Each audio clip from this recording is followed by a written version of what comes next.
आपका बहुत बहुत आभार, बहुत बहुत धन्यवाद। आप हमारे नशा मुक्ति कार्यक्रम में आप आए। आप जानते हैं कि नशा से हमारे भारत में जो कि WHO की रिपोर्ट है, 2,60,000 पर ईयर सिर्फ नशे के कारण ही लोग एक्सपायर हो जाते हैं। ये 2,60,000 का आंकड़ा सिर्फ इतना ही नहीं है, ये 2,60,000 का आंकड़ा केवल उन व्यक्तियों का जो कि एक्सपायर हुए। एक्चुअली में उनके उनके परिवार में जिसकी पत्नी, उनके बच्चे, वो सभी लोग इससे कहीं ना कहीं प्रभावित होते हैं। जैसा कि हम जानते हैं कि करीब 30,000 लोग प्रतिवर्ष कैंसर से भी एक्सपायर होते हैं, और जो कहीं ना कहीं शराब से ही कनेक्टेड है। और 1,30,000 के आसपास लोग जो हैं वो लीवर डैमेज हो जाता है। इस तरह काफ़ी नशा मुक्ति के कारण काफ़ी हमारी जो पब्लिक है वो एक्सपायर हो गई है। और हम चाहते हैं कि मध्य प्रदेश भी एक ऐसा राज्य बने जो कि इस नशा मुक्ति को बैन या प्रतिबंध लगाए। अभी तक जैसे कि हमने देखा है, गुजरात स्टेट हो गया, बिहार हो गया, मिजोरम हो गया, नागालैंड हो गया, इन सभी ने कहीं ना कहीं इन्होंने भी नशाबंदी करके और अपने जो जड़ता है उसको आगे बढ़ाया है। तो जैसे कि हम जानते हैं कि मध्य प्रदेश में वर्ष 2020-21 में जो शराबबंदी से जो उनकी इनकम थी वो 9,520 करोड़ की आई थी। अब अगर ये रेवेन्यू को हमको हटाना है तो कहीं ना कहीं हमें कुछ काम करना पड़ेगा। तो वो काम देखिए, कहते हैं कि बुरी आदतों को अपनाना आसान है, किंतु उनके साथ जीना बहुत ही कठिन है। लेकिन अच्छी आदतों को अपनाना कठिन जरूर होता है, लेकिन उनके साथ जीना बहुत आसान होता है। तो ऐसे ही 9,520 करोड़ की जो रेवेन्यू है जो कि शराब से आ रही है, अगर शराब को डिसकंटिन्यू कर दिया या बंद कर दिया तो ये नुकसान होगा। लेकिन इसमें चिंता करने वाली कोई बात नहीं है, क्योंकि कहीं ना कहीं कोई और सोर्स भी खुल जाएंगे। जैसा कि हम जानते हैं कि 9,520 करोड़ की जो रेवेन्यू आती है, उस रेवेन्यू में अगर हम देखा जाए तो करीब मल्टीप्लाई 3 करें तो करीब 30,000 करोड़ के आसपास जो है वो लोग उस पर खर्चा करते होंगे।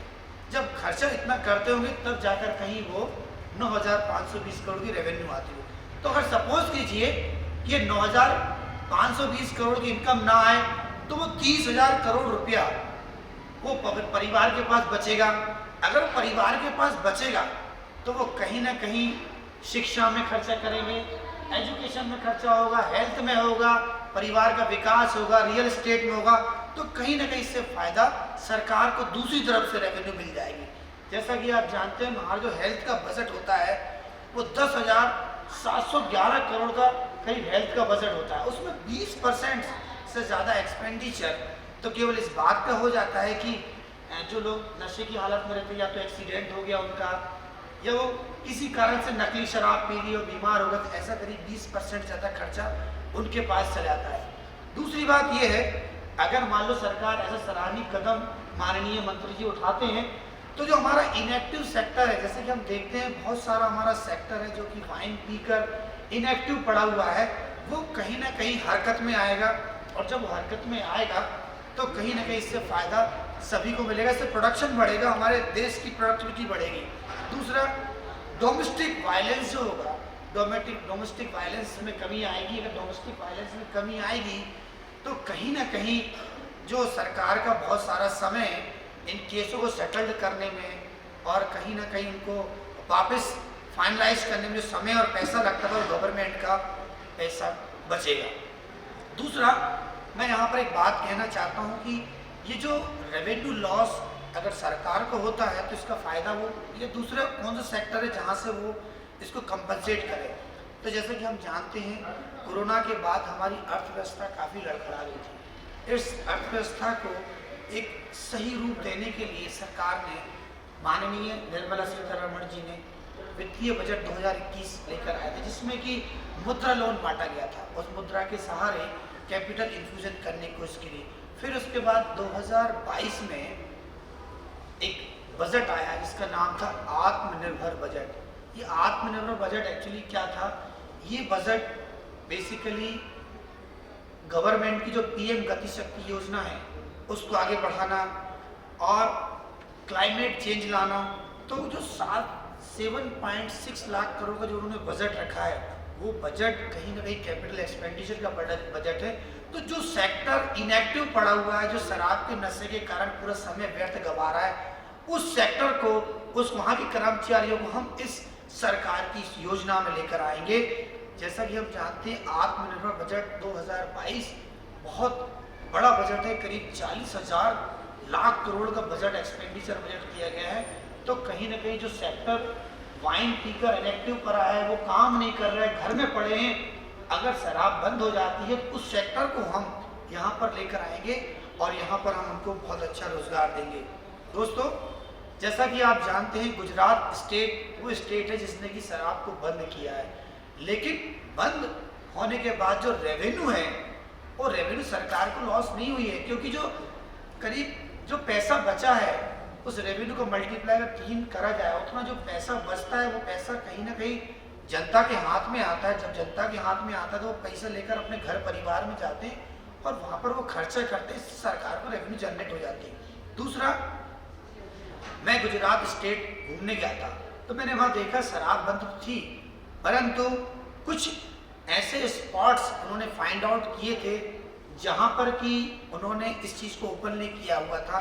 जैसे कि गुजरात में एक स्थान है ड्यू, अगर आप ड्यू जाएंगे तो वहाँ पर लोग वीकेंड मनाने जाते हैं, एक्सपेंडिचर करते हैं, खर्चा करते हैं। तो इस प्रकार जब आप ड्यू में ही पहुँचेंगे तो आप देखेंगे आबकारी विभाग का एक दल जो है वो गेट पे खड़ा रहता है और वो आपसे एंट्री फीस लेता है। तो ऐसा कुछ भी हम मध्य प्रदेश में कर सकते हैं। अगर ऐसा हम करने में कामयाब रहे तो कहीं ना कहीं हमारे मध्य प्रदेश में दूसरी आय बढ़ेगी और जो शराब सेक्टर में जो एम्प्लॉय बिजी हैं वो एम्प्लॉय वहाँ से खाली होने के बाद उनको हम यहाँ पर एक नए रोजगार में लेके आ सकते हैं। और जैसा कि हम जानते हैं कि अगर हम टूरिज्म को बढ़ावा देना है तो कहीं ना कहीं हमको ऐसे स्पॉट्स फाइंड आउट करने पड़ेंगे जहाँ पर कि हम पब्लिक एंटरटेनमेंट कर सकते हैं। दोस्तों, आपको एक बात पता होगी कि एकदम से शराब बंद तो संभव नहीं है, क्योंकि एकदम से कोई चीज़ कभी होती भी नहीं है। तो उसको चरणबद्ध तरीके से की जाए। जैसे कि आज हम देखते हैं कि 9,520 करोड़ 2021 में रेवेन्यू आई थी, ये टोटल मध्य प्रदेश की रेवेन्यू का मोर देन 20% है।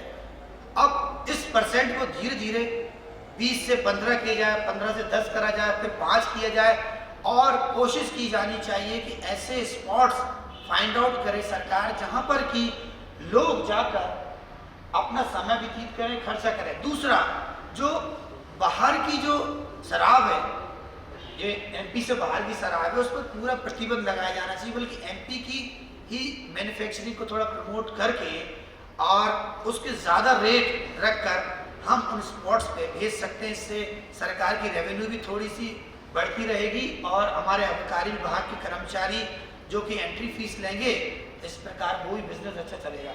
तो मैं यहाँ पर सरकार से रिक्वेस्ट करूँगा कि अगर वो शराबबंदी की तरफ जाती है तो उससे किसी भी प्रकार का नुकसान नहीं होगा, क्योंकि हमने कोरोना काल में देखा है कि बहुत से हम बिजनेस थे, यूँ कहें तो हम सब लोग घरों में कैद हो गए, लेकिन उसके बाद भी जो हमारे अपने काम थे वो चलते रहे।